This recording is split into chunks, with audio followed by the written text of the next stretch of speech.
Good morning बच्चों। हमने last class में संचयन पाठ 1 हरिहर काका आरंभ कर दिया था। अब हम पेज नंबर 6 से आगे पढ़ेंगे। उससे पहले मैं आपको थोड़ा सा याद दिला देती हूँ कि इसकी कहानी क्या थी। हरिहर काका 4 भाई थे। हरिहर काका का नंबर दूसरे नंबर पर था। उनके घर में उनके भाइयों की पत्नियां, पोते पोती इत्यादि भी रहते थे। हरिहर काका के पास यानी हरिहर काका उनके 3 भाइयों के पास कुल मिलाकर 60 बीघा खेत थे, जिसमें से हरिहर काका के हिस्से में 15 बीघा खेत आए थे। 15 बीघा खेत के लिए ही हरिहर काका कि जो भाई थे, उनके भाइयों की पत्नियां थी, वह उनका ध्यान रखती थी। लेकिन यह जो संपत्ति है, यह जो खेत है, इसके पीछे उनके भाई भी लगे हुए थे और ठाकुर बारी के महंत इत्यादि भी यह चाह रहे थे कि हरिहर काका किसी भी तरीके से अपने 15 बीघा खेत ठाकुर बारी के नाम कर दें। तो अब हम शुरू करते हैं पेज नंबर 6 से। हरिहर देर तक महंत जी की बातें सुनते रहे। महंत जी की बातें उनके मन में बैठती जा रही थी। ठीक ही तो कह रहे थे महंत जी, कौन किसका है? इस संसार में कोई किसी का नहीं है। कोई रिश्ते नाते कुछ भी नहीं होता, सब कुछ पैसा ही होता है। 15 बीघे खेत की फसल भाइयों के परिवार को देते हैं, तब तो कोई पूछता नहीं। 15 बीघा खेत से जितनी भी कमाई आती है, वह सारी कमाई हरिहर काका अपने भाइयों और परिवार को दे देते हैं। अगर कुछ ना दें तब क्या हालत होगी? उनके जीवन में तो यह स्थिति है, मरने के बाद कौन उन्हें याद करेगा? जीते जी उनका इतना बुरा व्यवहार, इतना बुरा बर्ताव उनके भाइयों की पत्नियां कर रही हैं, तो ये बात उनके मन में आ रही है कि मरने के बाद तो उन्हें कोई पूछेगा तक नहीं।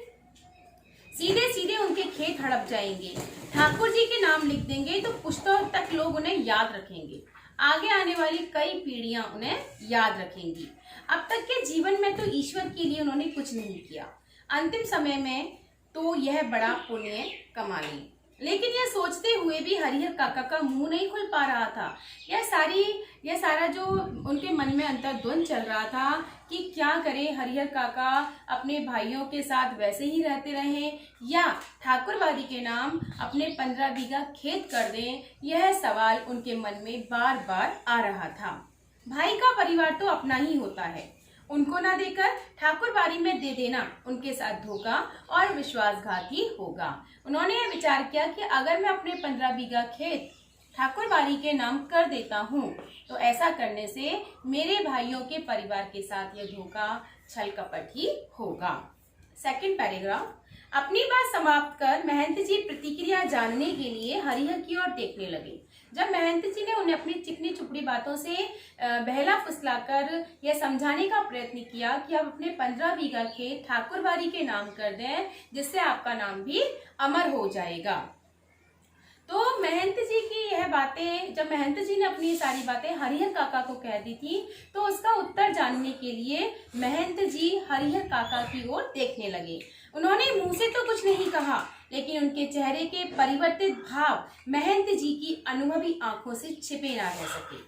अपनी सफलता पर महंत जी को बहुत खुशी हुई। उन्हें लगा कि हरिहर काका के मन में जो दुविधा चल रही है कि वे क्या करें, तो इसका मतलब यह है कि हरिहर काका अपने भाइयों के परिवार से परेशान हैं, इसलिए वह अपनी 15 बीघा खेत को ठाकुरबाड़ी के नाम कर देंगे।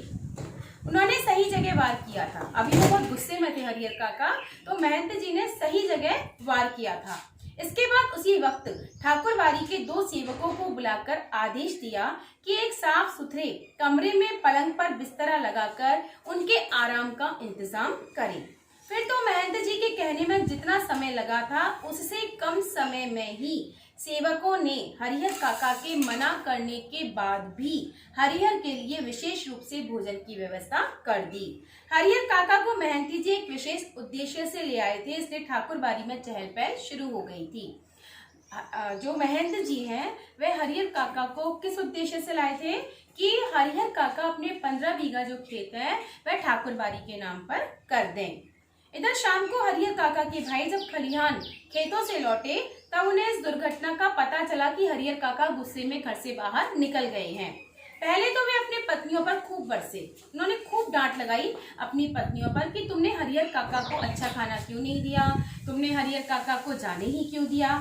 फिर एक जगह बैठकर चिंतामग्न हो गए, विचार करने लगे, सोचने लगे कि हरिहर काका को अब वापस कैसे लाया जाए। हालांकि गांव के किसी व्यक्ति ने भी उनसे कुछ नहीं कहा था। महंत जी ने हरिहर काका को क्या क्या समझाया है इसकी भी जानकारी उन्हें नहीं थी, लेकिन इसके बाद भी उनका मन शंका से घिरा हुआ और बेचैन हो गया। दरअसल बहुत सारी बातें ऐसी होती हैं जिनकी जानकारी बिना बताए ही लोगों को मिल जाती है।